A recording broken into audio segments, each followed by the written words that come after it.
Білімді жұмсаған сайын ол көбейеді дейді. Дүниені жұмсаған сайын істейді, ол азаяды дейді. Білім алыңыздар дейді. Мынау сиратыл көпірден өтейін деп тұрған кезде дейді, сөрде періштелер мынау білімді адамдарды жамағаттар ұсынады екен. Ұстаз өтіңіздер сіздер бірінші. Сіздерден кейін біз өтеміз ғой дейді екен да сираттан. Сол кезде періштелер жоқ тұра тұрыңыздар, бірінші ұстаздар тұра тұрыңыздар, жамағат өтіңдер деп айтады екен. Жамағат өтіп кетіңіздер сіздер, сол істеген жақсы амалдарыңыздың шарапатымен Алланың уәде еткен жәннетіне кіре беріңдер деп айтады екен. Бірақ ұстаздар сіздер тұра тұрыңыздар деп айтады дейді, білімді адамдарға. Білімді адамдар күтіп тұрады екен, сол жамағат өтіп кетеді екен бірінен кейін бірі. Кейін ұстаздардың кезегі келген кезде періштелер айтады екен, сіздерге Алла Субхана ва Тағала сол білімдеріңіздің құрметіне сіздерге осындай мүмкіншілік берілді деп айтады дейді. Қандай мүмкіншілік десе, қалаған адамдарды шафағат етесіздер осы жерде. Қалаған адамдарды өздеріңізбен бірге сираттан алып өтіңдер деп айтады екен. Сол кезде сен кеттік дейді екен да ұстаздар. Сабақ келіп жүрген балалар ғой енді бәрі. Ал бір келмеген ешкім танымайды ғой. Енді сен кімсің дейді ғой, түрің таныс қой сенің деп. Бауырлар, ол жердегі ұстаздар дейді, пайғамбарлардың орнына шафағатшы жағдайға түсіп қалады екен. Пайғамбар ғана шафағат қылады ғой. Бірақ мына білімнің құрметімен не болады дейді? Ұстаздарда, білімді адамдарға да Алла Субхана ва Тағала осындай қасиет береді екен.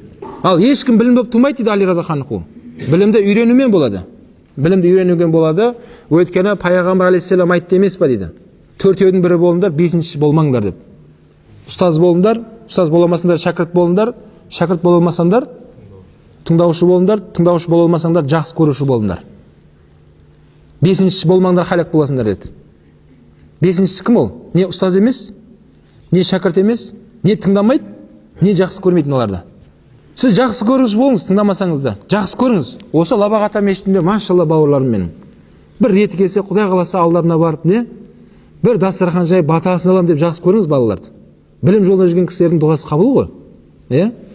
Сөйтіп жақсы көріп жүре бермейді екенсіз. Бір күн тыңдаушыға айналасыз Құдай қаласа.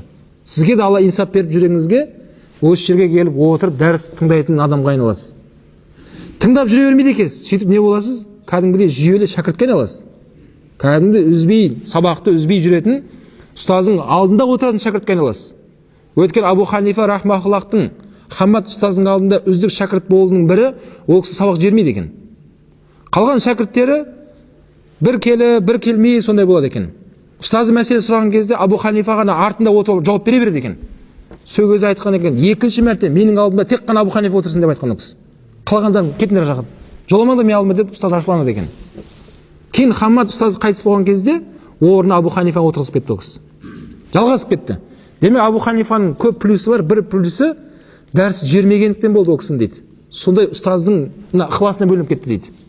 Шынымен сондай шәкіртке айналайық, ұстаздар біз іздеп отырсын. Ана кім көрінбейді, ана бауырым қайда мен деп. Соған бару керек біздерге.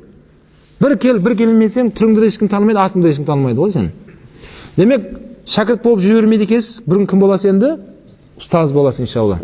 Ұстаз болғаннан кейін анау иншалла сиратыл көпірдің алдында тұрып алып, шафағат қылсақ керемет қой, ағайын туыстарымызға шафағат қылсақ, жамағатымызға біз ұмытып кетпеңіздер, мына кісілермен кездесіп тұрушы едік, сіз де жүрсеңізші деп шафағат етейік бауырлар бір-бірімізге иншалла.